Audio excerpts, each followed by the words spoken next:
Mark 11. Now when they drew near to Jerusalem, to Bethphage and Bethany at the Mount of Olives, Jesus sent 2 of his disciples and said to them, Go into the village in front of you, and immediately as you enter it, you will find a colt tied, on which no one has ever sat. Untie it and bring it. If anyone says to you, Why are you doing this? Say, The Lord has need of it, and will send it back here immediately.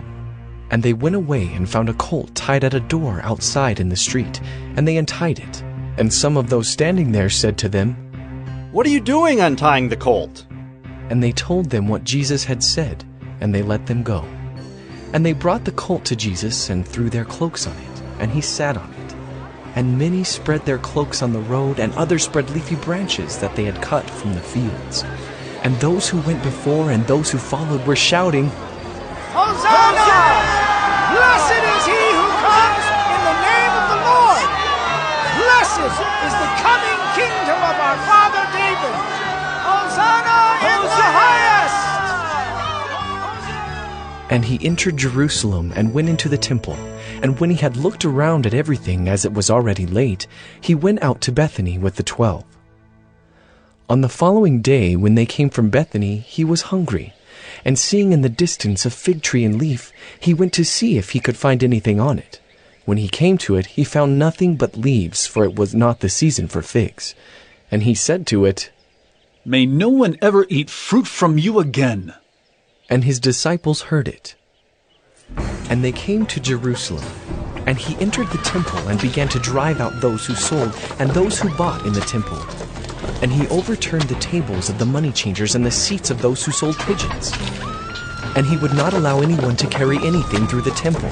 And he was teaching them and saying to them, Oh, is it not written, My house shall be called a house of prayer for all the nations? But you have made it a den of robbers. And the chief priests and the scribes heard it and were seeking a way to destroy him, for they feared him because all the crowd was astonished at his teaching. And when evening came, they went out of the city. As they passed by in the morning, they saw the fig tree withered away to its roots. And Peter remembered and said to him, Rabbi, look! The fig tree that you cursed has withered! And Jesus answered them, Have faith in God. Truly I say to you, whoever says to this mountain, Be taken up and thrown into the sea, and does not doubt in his heart, but believes that what he says will come to pass, it will be done for him. Therefore I tell you, whatever you ask in prayer, believe that you have received it, and it will be yours. And whenever you stand praying, forgive if you have anything against anyone, so that your Father also who is in heaven may forgive you your trespasses. And they came again to Jerusalem.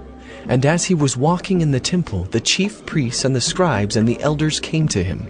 And they said to him, By what authority are you doing these things? Or who gave you this authority to do them? Jesus said to them, I will ask you one question. Answer me, and I will tell you by what authority I do these things. Was the baptism of John from heaven or from man? Answer me. And they discussed it with one another, saying, If we say, from heaven, he will say, Why then did you not believe him?